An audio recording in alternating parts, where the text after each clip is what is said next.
Eu vou chamar agora, creio eu, a professora Fernanda Machete. Sim. Achete. Tá pensando.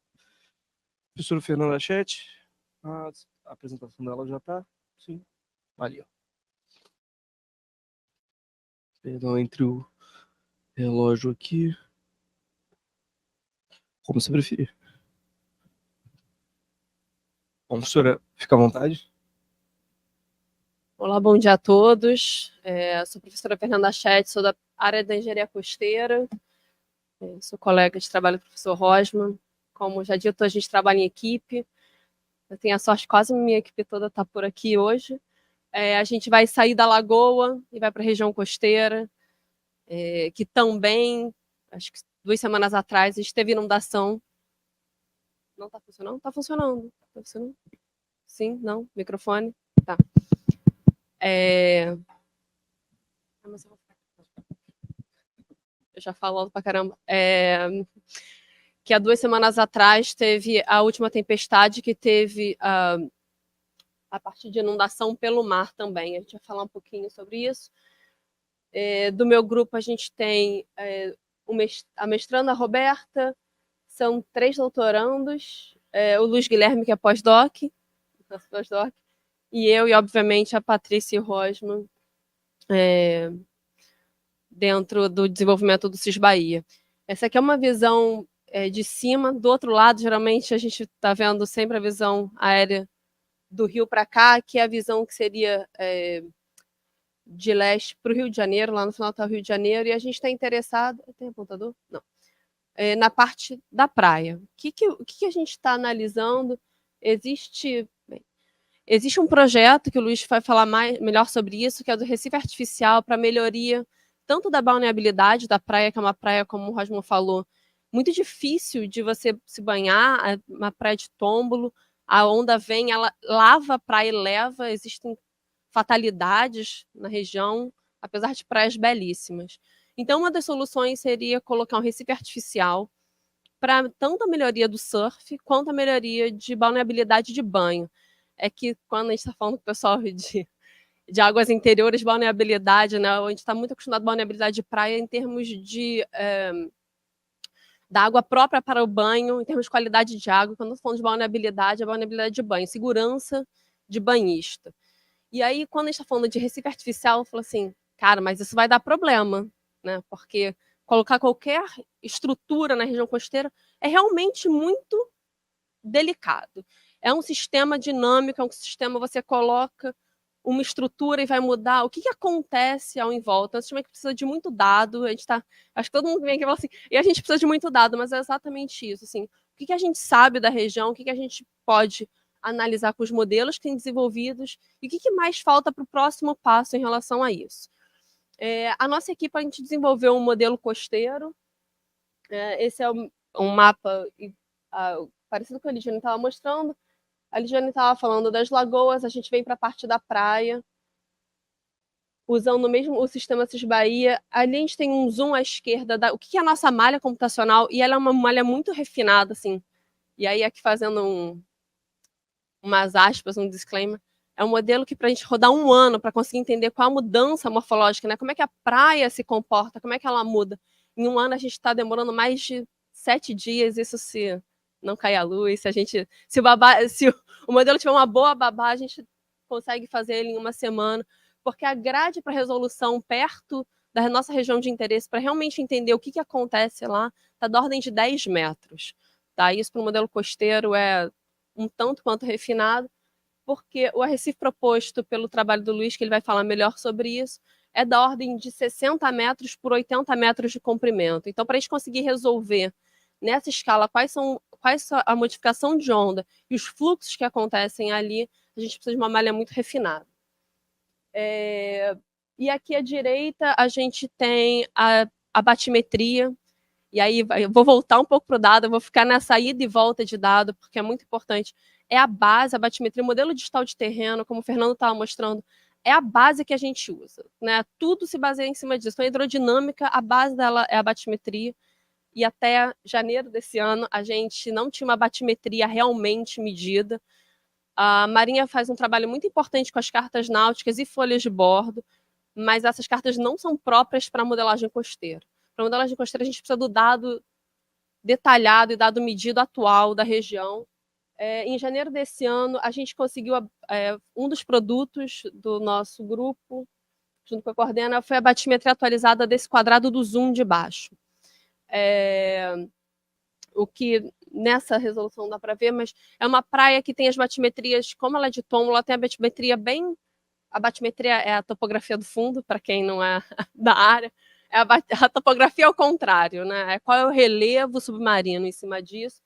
E é uma batimetria realmente muito paralela à linha de costa, então você vai andando, por mais que você entre na água e caia dentro da água, mas ela é bem paralela à linha de costa, com barras. E isso foi muito legal pegar essa batimetria, porque deu uma confiança.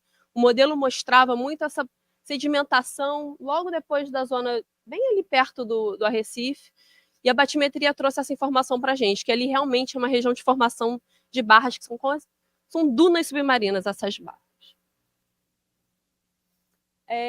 Eu vou falar um pouco das condicionantes, porque eu não sei quanto vocês são familiarizados com o modelo costeiro, eu vou passar bem rápido sobre isso, mas basicamente no modelo costeiro, para a gente conseguir entender a hidrodinâmica do local, a gente usa maré meteorológica, que é uma sobrelevação do nível, ventos e ondas. Parece bem simples, né? Mas a maré é a medida, mas a maré meteorológica a gente pega de um modelo oceânico, que é basicamente essas sobrelevações que vêm com frentes frias, são um pouquinho de técnica, são ondas de plataforma que vêm lambendo, mas elas são da mesma... a nossa maré, a maré aqui na região de Maricá, ela está em torno de 0,8 metros, 1 metro, e a maré meteorológica é da mesma ordem de magnitude. Então, a gente tem uma sobrelevação de até 1 metro. É muito importante a gente considerar, até porque é o que vai dar a direcionamento das nossas correntes litorâneas. Os dados de ventos e ondas, a gente não tem monitoramento em cima disso, então isso também vem de dados remotos, vem de dados de reanálise de modelos europeus e modelos dos Estados Unidos. A gente considera 6 pontos para vento, e o ponto para ondas é mais offshore. O ponto de ondas, ele está uma profundidade de 150 metros, aproximadamente. Os ventos da região, que acabam sendo muito importantes para o nosso, eles são basicamente de nordeste, sendo os ventos de frente fria... Já? Não eram 20 minutos?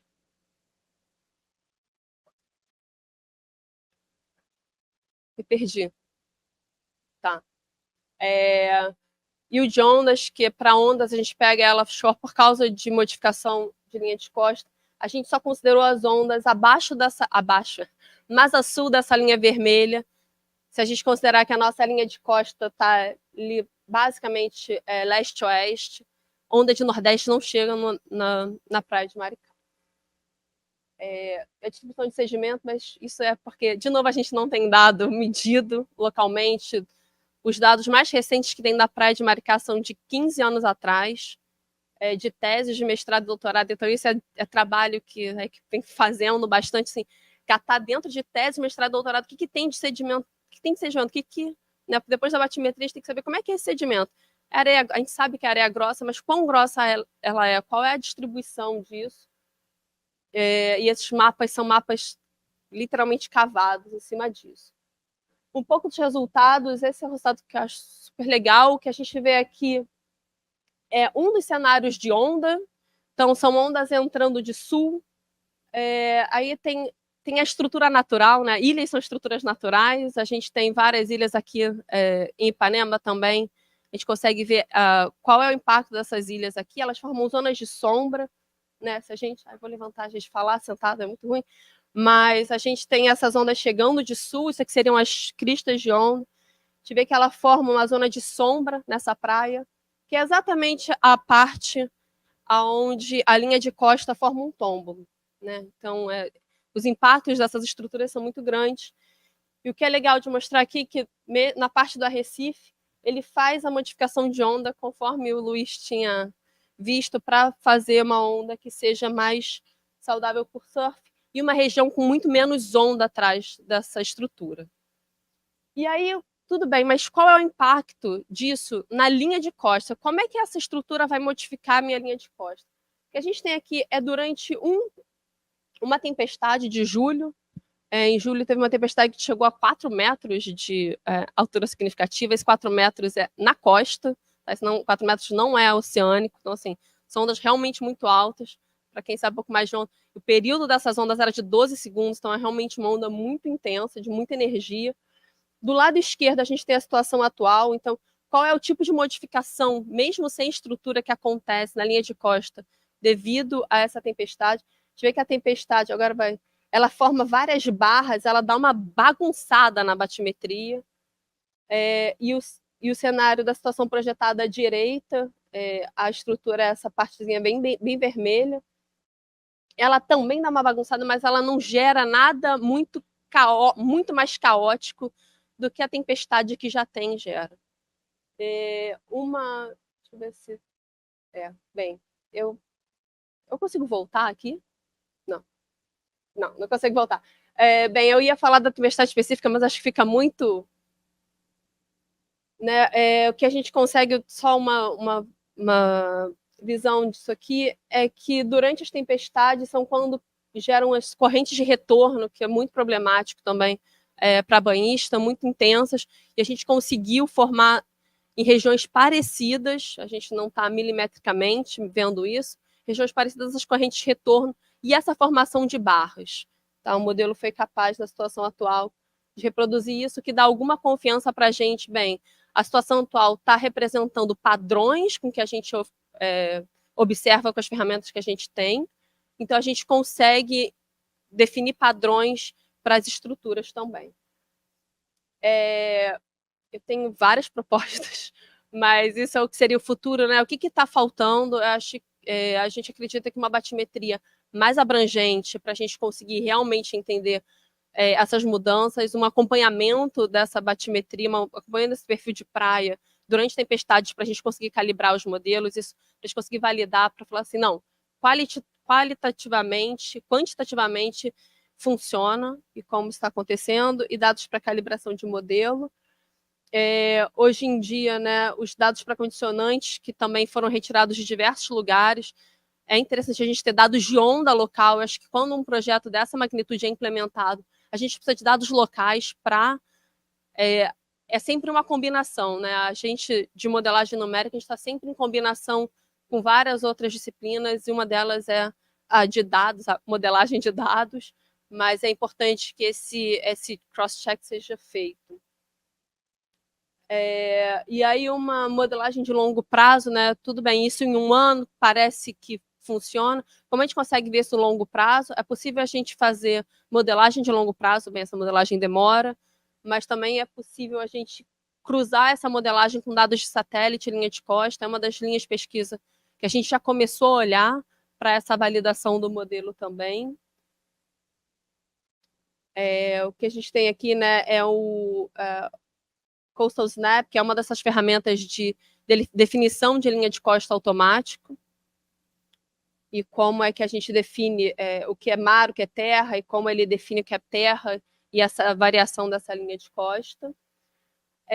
Eu acho que isso, eu vou quase terminar por aqui, mas ainda tem um monte de... eu acho que a gente pode usar esse projeto. Não, ele tem mais do tempo dele. Tem.